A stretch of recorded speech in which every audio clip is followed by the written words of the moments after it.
오늘은 다윗처럼 성숙한 감사로, 이 감사 성품에 대한 이야기를 하려고 합니다. 지난주에 말씀의 주인공이 누군지 기억나세요? 제 가슴이 또 무너져요. 지난주에 설교 다 했는데 다니엘. 여러분들이 이렇게 설교를 들으면 이렇게 예화는 기억하고 내용은 다 잊어버리는 것 같아요. 지난주에는 말씀을 마친 다음에 가장 이렇게 강렬한 피드백이 있었던 것 같아요.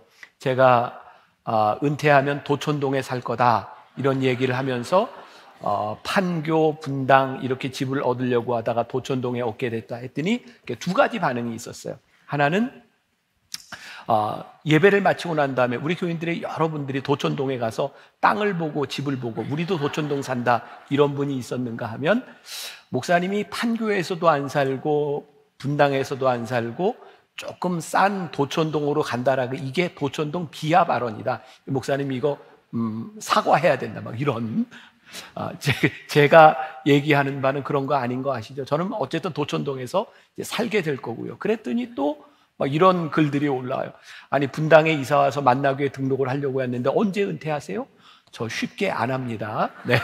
때가 돼야 합니다. 그냥 그렇게 쉽게는 안 하고 때가 돼야 하는데, 제가 준비를 미리미리 하면서 장로님들과 함께 의논을 하고 있습니다. 염려하지 마시고 여러분들이 함께 또 신앙생활을 잘 하셨으면 좋겠는데, 오늘 말씀 가운데 이렇게 예화 하나가 생각나는 게 아니라 오늘 말씀이 여러분들에게 좀 생각나면 좋겠어요.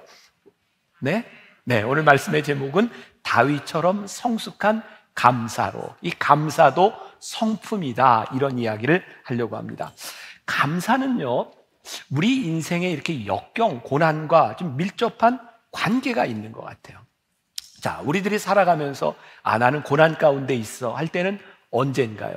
우리들이 목표한 일, 우리들의 인생의 방향과 어긋나는 일이 생기면 우리는 고난 가운데 있다, 이렇게 표현을 합니다. 사실 아무리 힘든 일을 해도 그것이 내 인생에 가야 될 길이고 방향이 맞다면 그것을 이렇게 고난이라고만 느끼지는 않을 것 같아요. 근데 중요한 것은요, 우리들의 인생이 고난의 시기들을 갈 때 감사를 통해서 우리들이 하나님의 임재를 경험하게 된다는 거예요. 이번 변화산에 제가 기대하는 것, 하나님, 우리 성도들 가운데 특별히 고난, 고통, 슬픔, 애통의 시간을 지나가는 사람들이 있다면 하나님, 우리들에게 주시는 감사의 성품으로 인하여 주님의 임재를 경험하는 시간이 되게 하여 주옵소서. 지난주에도 제가 그런 말씀을 드리지만, 하나님, 이 말씀이 오늘 말씀을 듣는 누군가를 향해 들려지는 그 말씀이 되게 하여 주옵시고, 우리가 이 말씀의 주인공이 되게 하여 주옵소서.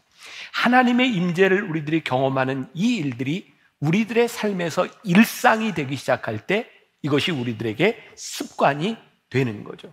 지금 고난의 한가운데서 하나님이 우리와 함께 계시다는 생각을 한다면 우리가 고난을 보는 눈이 좀 달라지지 않을까. 자, 일상 영성이라는 책을 쓴 게리 토마스가 그 책에서 잔느 귀용이라는 사람의 말을 인용을 하는데 이런 글이에요. 고난의 형태로 무언가가 당신을 찾아오면 그 즉시 자신을 하나님께 맡기라. 그리고 그 일을 받아들여라. 고난의 형태로 우리들에게 무언가 찾아오고 있다면 어떡하라고요? 그것을 하나님께 맡겨라. 자, 성경에 보면 가장 많이 나오는 말 가운데 하나가 이런 말이죠. 사랑해라, 감사해라. 왜 성경은 그렇게 반복해서 우리들에게 사랑하라, 감사하라고 이야기할까요? 잘 안 하니까, 힘드니까. 사랑하고 감사하는 일이 쉽지 않아요. 그런데 이 감사가 우리들의 삶의 성품으로 다가올 수 있다면, 우리들이 성품의 사람이 될 수 있다면, 감사가 이 역경을 통해 오는 것을 우리들이 고백할 수 있다면 얼마나 좋을까. 자, 로마서 8장 17절부터 18절까지 말씀을 같이 보겠습니다. 자, 시작. 자녀이면 또한 상속자, 곧 하나님의 상속자요 그리스도와 함께한 상속자니 우리가 그와 함께 영광을 받기 위하여 고난도 함께 받아야 할 것입니다. 생각하건대 현재의 고난은 장차 우리에게 나타날 영광과 비교할 수 없도다.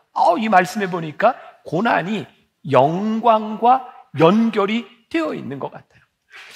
기쁨과 감사가 있는 사람을 우리는 성숙한 사람, 성숙한 성품의 사람이라고 이야기할 수 있고, 이 고난을 영광으로 바꿀 수 있는 사람이죠. 하나님의 은혜 가운데 우리들이 들어갔을 때 나타나는 가장 분명한 특징 중에 하나는 감사를 고백하게 된다는 거예요. 지지난주에도 우리 영성훈련을 했지만 여러분들이 간증을 하는데 그 간증의 내용이 일맥상통해요. 그게 뭐냐면 내가 깨닫지 못했었는데 하나님의 은혜가 있었습니다. 그러니까 우리들이 은혜 가운데 산다는 명백한 표징이 뭐예요? 감사와 연결이 되어 있는 거예요. 자, 오늘 본문 말씀, 감사로 제사를 드리는 자가 나를 영화롭게 하나니 그의 행위를 옳게 하는 자에게 내가 하나님의 구원을 베풀리라. 감사로 제사를 드리는 자, 행위를 옳게 하는 자, 이게 연결이 되어 있어요. 오늘 말씀에 옳은 길을 행하는 자에게 구원이 있는데, 옳은 길이 뭐예요? 감사하는 게 옳은 일이라는 거예요. 그럼 어떻게 논리적으로 귀결이 돼요? 감사하는 사람에게 구원이 있다는 말이에요. 자, 이제 무서운 말이에요. 우리가 평생 신앙생활을 하는데 우리들에게 감사가 없다면 우리는 구원받은 자로서의 삶을 살지 못하는 거예요. 오늘 우리들이 하나님 앞에 감사하는 삶을 살아간다고 하는 것은 우리들에게 주신 특권을 누리는 거예요. 구원받은 자로서의 특권을 누리는 거예요. 자, 로마서 1장 21절 봅니다. 같이 봅니다. 시작. 하나님을 알되 하나님을 영화롭게도 아니하며 감사하지도 아니하고 오히려 그 생각이 허망하여지며 미련한 마음이 어두워졌나니. 자, 하나님 앞에서 타락한 영혼의 특징이 뭐라고요? 감사하지 않는다는 거예요.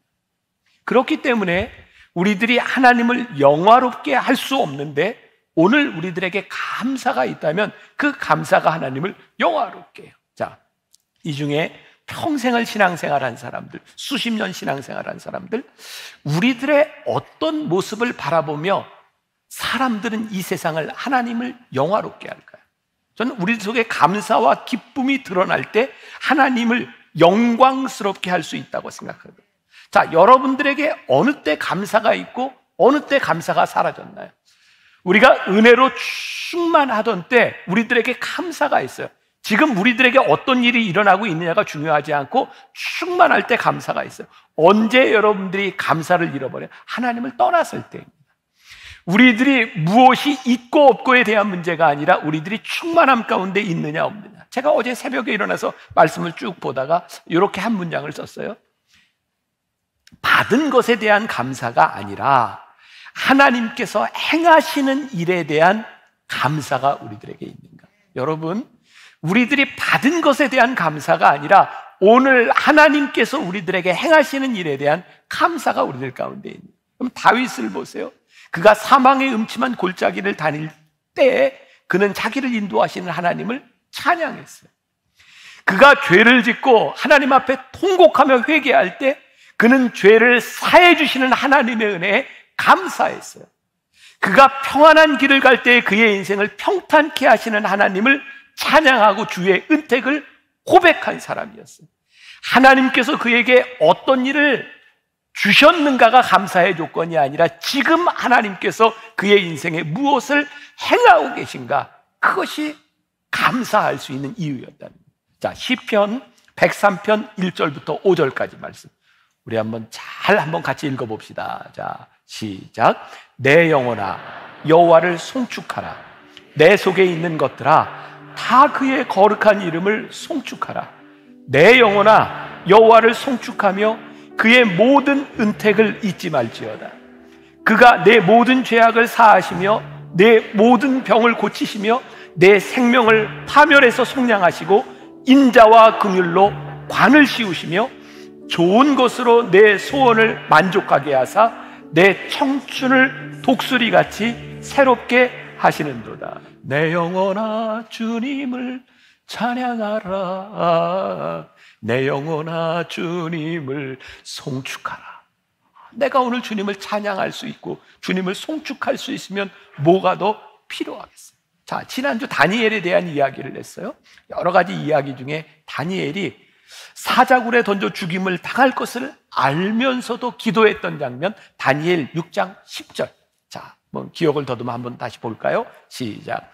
다니엘이 이 조서에 왕의 도장이 찍힌 것을 알고도 자기 집에 들어가서는 윗방에 올라가 예루살렘으로 향한 창문을 열고 전에 하던 대로 하루 3번씩 무릎을 꿇고 기도하며 그의 하나님께 감사하였더라. 자, 지난주 말씀 중에 기억하세요?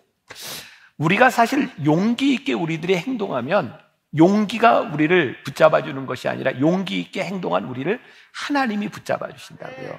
그런데 이 용기 있는 성품이, 다니엘의 용기의 성품이 어디에서 나왔는가? 그가 죽을 줄을 알고도 매일 하던 대로 하루에 3번씩 예루살렘을 향하여 무릎을 꿇고 기도를 하는데 어떤 기도를? 하나님께 감사하였더라. 이 다니엘의 용기가 어디에서 나왔다고요? 그가 하나님께 감사할 수 있을 때 그가 용기 있는 삶을 살게 되었다. 그러니까 이 용기의 성품과 감사의 성품은 연결이 되어 있는 거예요. 하나님, 우리가 하나님 앞에 감사하며 찬양하며 송축할 때에 우리가 이 세상에서 용기 있는 삶을 살 수 있지 않겠습니까? 하나님, 이번 변화산을 지나가면서 우리들에게 이 감사와 용기의 성품이 우리들에게 생겨나게 하여 주옵소서. 우리들이 이 믿음을 가지고 변화산에 올라가는 거죠. 그러면 성숙한 사람의 감사, 이 성품의 사람의 감사는 어떤 감사일까? 오늘 이거 하나 기억하세요. 저는 미래를 감사하는 것처럼 우리들에게 큰 축복이 없다고 생각해요. 하나님을 영화롭게 하는 것, 우리의 미래를 감사하는 것. 자, 성경에 보니까 참 흥미로워요. 마태복음 14장에 보면 우리가 잘 아는 오병이어의 기적이 있거든요. 이 오병이어의 기적은 마태, 마가, 누가, 요한복음에 다 나와 있어요.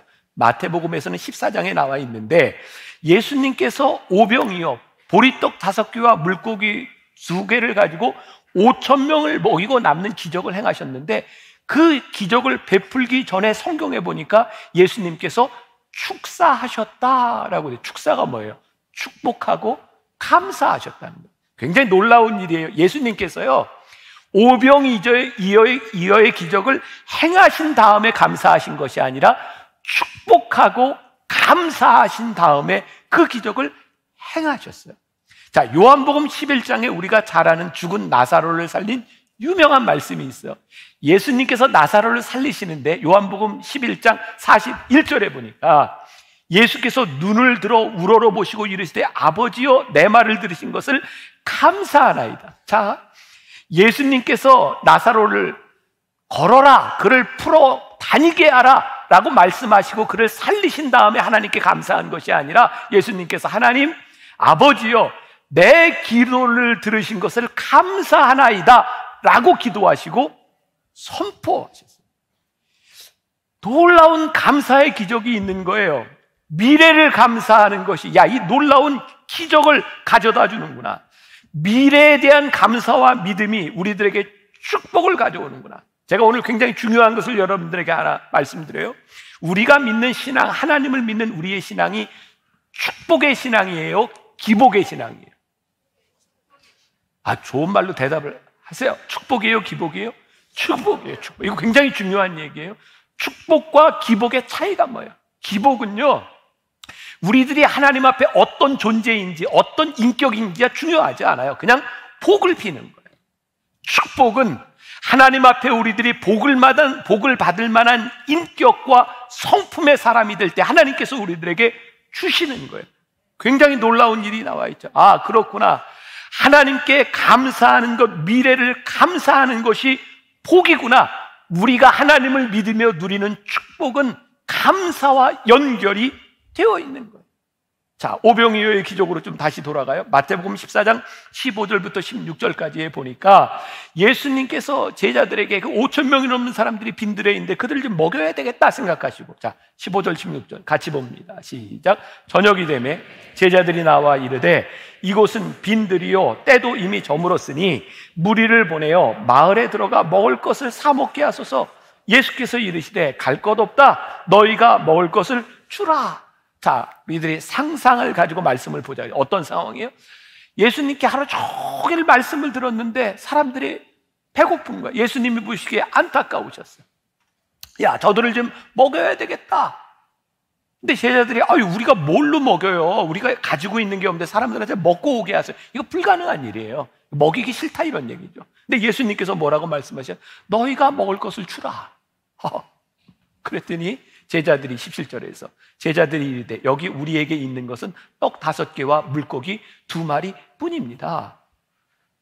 예수님이 그것 가지고 주라는 거예요. 그리고 예수님이 감사하고 축복하셨어요. 오늘 제자들에게 기적을 베푸시는 예수님께서 기적을 창조하시는데 없는 것에서 기적을 창조하신 것이 아니라 내가 가지고 있는 것을 주라 말씀하시고 그것을 축사하시고 기적을 행하고 계십니다. 사도행전 3장에 보면 성령을 체험한 제자들이 첫 번째 기적을 행한 이야기가 나오죠. 어떤 기적이에요? 성전 미문 앞에 있는 안진뱅이를 베드로와 요한이 고치는 거죠.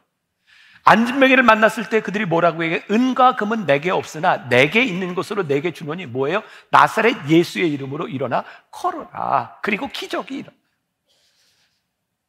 내가 없는 것을 가지고 기적이 일어나는 것이라 아니라 내게 있는 것 예수의 이름으로 명하노니 일어나 걸어라. 내가 가지고 있는 예수의 이름을 통하여 기적이 일어나. 예수 이름의 권세와 능력을 믿을 때 우리들에게 일어나는 거예요. 감사의 기적이 우리들 가운데 일어나고 있는 거예요. 우리들에게 아무것도 없는 것이 문제가 아니라 지금 가지고 있는 것을 감사하지 못하는 것 때문에 우리들이 축복과 감사와 기적을 경험하지 못하고 있다. 성경이 우리들에게 보여주고 있는 히브리서 11장 1절과 6절 믿음장이죠. 이렇게 되어 있어요.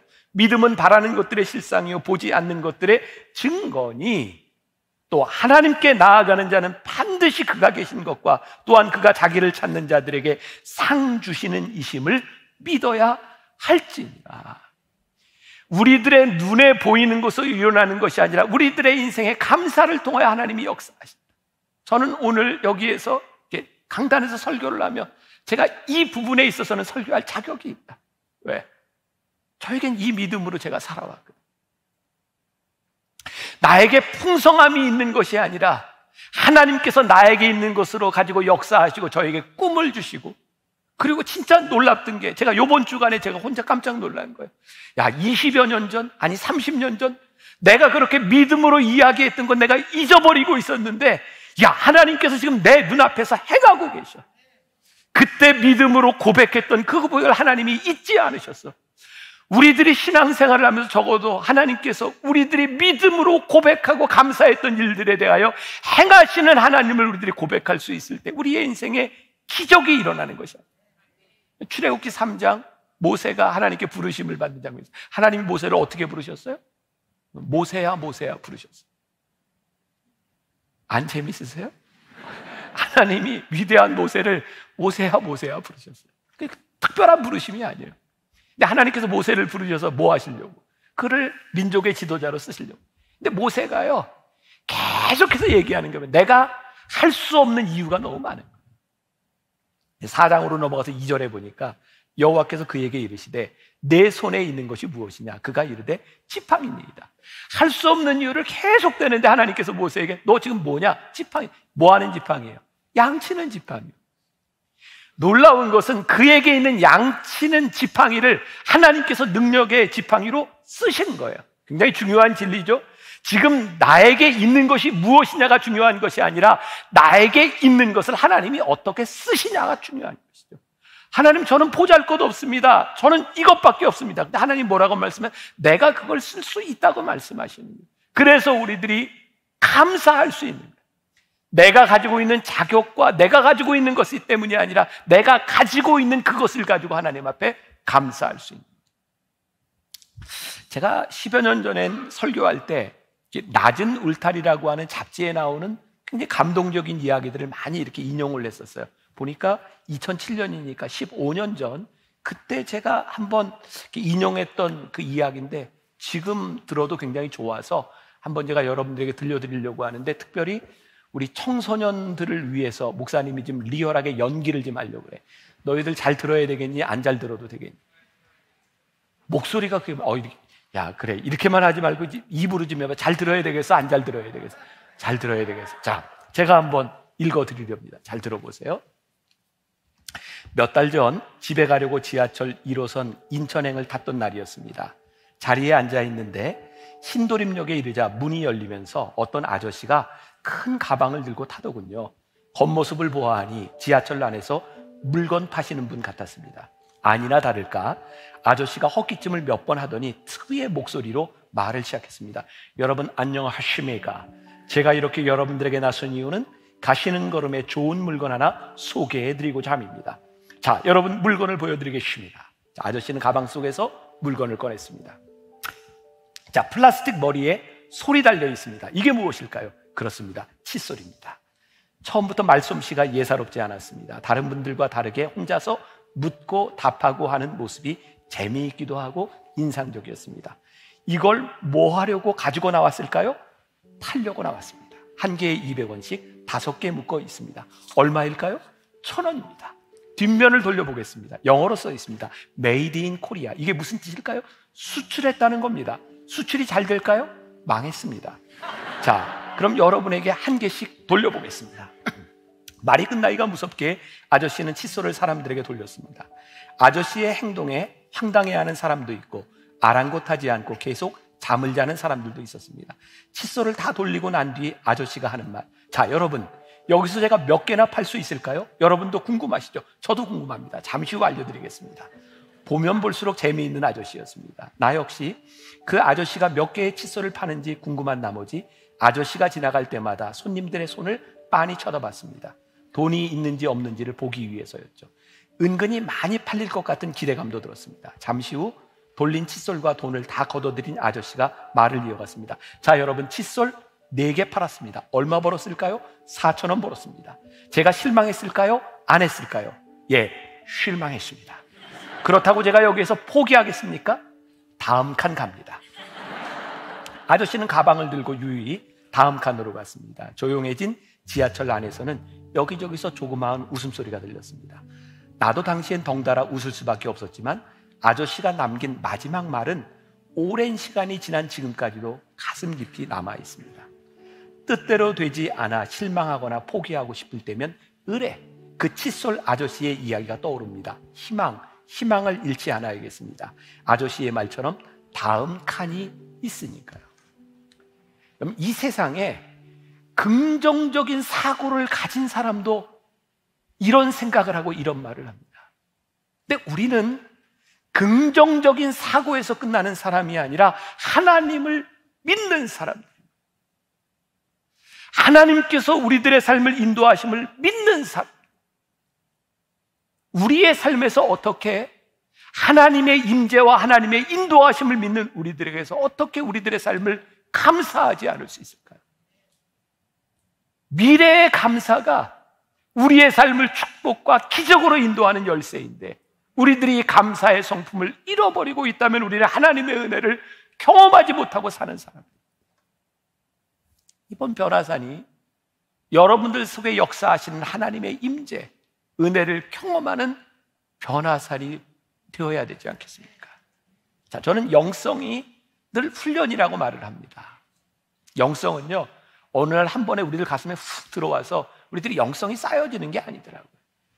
적어도 제가 목회를 하면서 깨닫게 된 건 끊임없는 훈련을 통해서 그 영성이 우리들에게서 습관이 되고 성품이 되어야 우리들이 비로소 영적인 사람이 되는 거예요. 그래서 이 감사의 성품이요, 그냥 한 번 은혜를 받았다고 되는 것이 아니라 우리들에게서 어떻게 성품이 될 수 있는가. 첫 번째, 우리들이 하나님 앞에 받은 복이 무엇인지, 우리들이 어떤 상태에 있는지, 우리들이 하나님 앞에 우리의 받은 것, 우리의 모습들을 한번 돌아볼 수 있으면 감사의 성품을 가질 수 있지 않을까.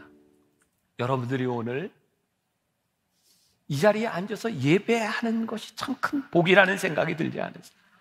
어제 제가 새가족 애찬하는데 우리 새가족 중에 한 사람이 이렇게 간증을 하면서 그런 얘기하죠. 제가 만나교회 찾아와서 이렇게 등록을 했지만 아직 제 고난이 끝나지 않았습니다. 아직 힘이 듭니다. 제가 어제 설교하면서 그런 얘기했어요. 그것이 축복입니다. 아직 끝나지 않은 고난 가운데 하나님 앞에 나와 기도하고 하나님 여기에 우리를 있게 하신 이것이 우리들에게 큰 복이라고 하는 것을 고백할 수 있는 것, 그것이 우리들에게 축복입니다. 받은 복을 세어보아라. 그리고 하나님께 감사하는 것, 하나님께 감사하는 것은요, 하나님을 칭찬하는 거예요. 여러분, 감사하는 것보다 하나님을 더 칭찬하는 일이 어디 있을까요? 이렇게 칭찬하는 말이 조금 거북하면 하나님을 찬송하는 일이 어디 있을까요? 감사하는 것보다 하나님을 더 영화롭게 하는 일이 없는 거예요. 시편 118편 1절에 보니까 여호와께 감사하라. 그는 선하시며 그의 인자하심이 영원합니다. 하나님이 우리의 인생에 선하심을 고백할 수 있다면 이것이야말로 하나님의 주권을 인정하는 가장 최고의 행위일 수밖에 없는 거죠. 두 번째, 감사의 일기를 한번 써보자. 저는 일기를 안 쓰는 사람이에요. 제가 얘기하는 이 일기라고 하는 것은 매일매일 쓰는 일기일 수도 있지만 하나님께서 우리들에게 행하신 감사에 대한 것을 우리들이 고백하고 표현해 보자고 하는 거예요. 표현하지 않는 감사는 감사가 아니에요.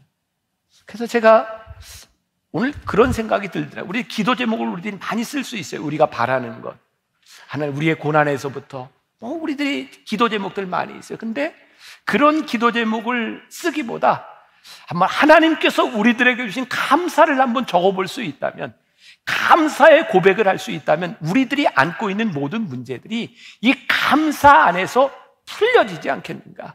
감사로 하나님을 영화롭게 하는 우리의 신앙의 고백들이 이 모든 문제들을 풀어주지 않겠는가.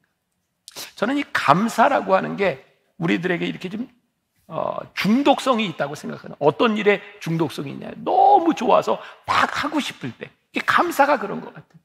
하나님 앞에 감사하는 인생이 되면, 감사를 표현하면 그게 우리들에게 중독성이 있어서 또 감사를 낳고 또 감사를 낳는 거예요.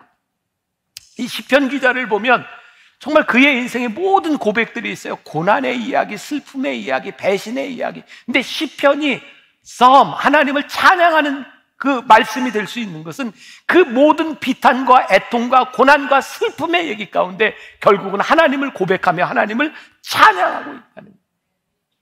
여러분들이 하나님 앞에 여러분들의 모든 고통과 비탄과 애통을 다 말씀하세요. 그러나 그 말 가운데 하나님이 우리를 여기까지 인도하신 그 감사가 고백되기 시작할 때, 그게 우리들에게 얼마나 놀라운 축복이겠습니까? 자, 범사에 감사. 세 번째, 범사에 감사할 수 있다면 얼마나 좋을까요? 근데 우리들이 지금 우리들에게서 일어나는 사건 하나하나를 가지고 감사할까 말까를 생각한다면 그거 불가능한 일이에요. 그런데요, 우리들에게 일어나는 그 모든 일 가운데 그것을 우리들이 이해하는 것이 아니라 하나님 앞에 고백하고 결단할 수 있다면, 어떤 결단? 내가 하나님 안에 있어. 하나님은 나를 지으신 분이야. 하나님은 선하신 분이야. 하나님은 나를 인도하시는 분이야. 그래서 오늘 우리들에게 일어나는 이 일 가운데 나는 감사할 수 있어. 우리의 염려가 기도로 바뀌어지고 영성 훈련, 감사의 고백들이 우리들에게 하나님 앞에 우리들이 고백하고 결단할 수 있다면 우리들이 범사에 감사할 수 있는 일들이 일어나는 거예요. 아무것도 염려하지 말고 다만 모든 일에 기도와 간구로 너희 구할 것을 어떻게 해요? 감사함으로 하나님께 아뢰라. 그리하면 모든 지각에 뛰어난 하나님의 평강이 그리스도 예수 안에서 너희 마음과 생각을 지키시리라. 제 이야기가 아니고 성경이 우리들에게 말씀하고 있네요. 감사함으로 하나님께 아뢰라. 그리하면 모든 지각에 뛰어난 하나님의 평강이 그리스도 예수 안에서 너희의 마음과 생각을 지키시리라. 제가 이렇게 여러분들을 도전할 수 있을 것 같아요. 우리들이 운동을 하잖아요. 근육을 만들려면 어떻게 해야 돼? 그 부분을 집중적으로 운동해야 근육이 생겨요. 여러분들을 챌린지하는 거예요. 이번 변화산 기간에 감사의 근육을 한번 만들어 봅시다. 우리가 감사할 때 감사의 근육이 튼튼해지면 이 근육을 우리들이 사용할 수 있는 거예요. 감사가 우리들의 삶의 습관이 될 수 있을 때 이 감사의 근육이 우리들에게 튼튼해지는 거예요. 감사의 근육이 우리들에게 만들어지면 모든 사물을 우리들의 감사의 시각으로 볼 수 있게 됩니다. 우리들이 감사할 수 있을 때 우리들의 삶을 인도하시는 하나님의 마음과 하나님이 인도하시는 인생이 우리들 가운데 보이기 시작합니다. 감사의 눈으로, 감사의 성품으로 우리들이 변화될 수 있는 것, 이게 우리들의 인생의 가장 큰 기적이 아니겠습니까? 이번 변화산, 나는 그리스도인입니다. 그리스도인이 가져야 될 성품, 용기와 감사의 성품이 여러분들 가운데 만들어질 수 있기를 주님의 이름으로 간절히 축원합니다.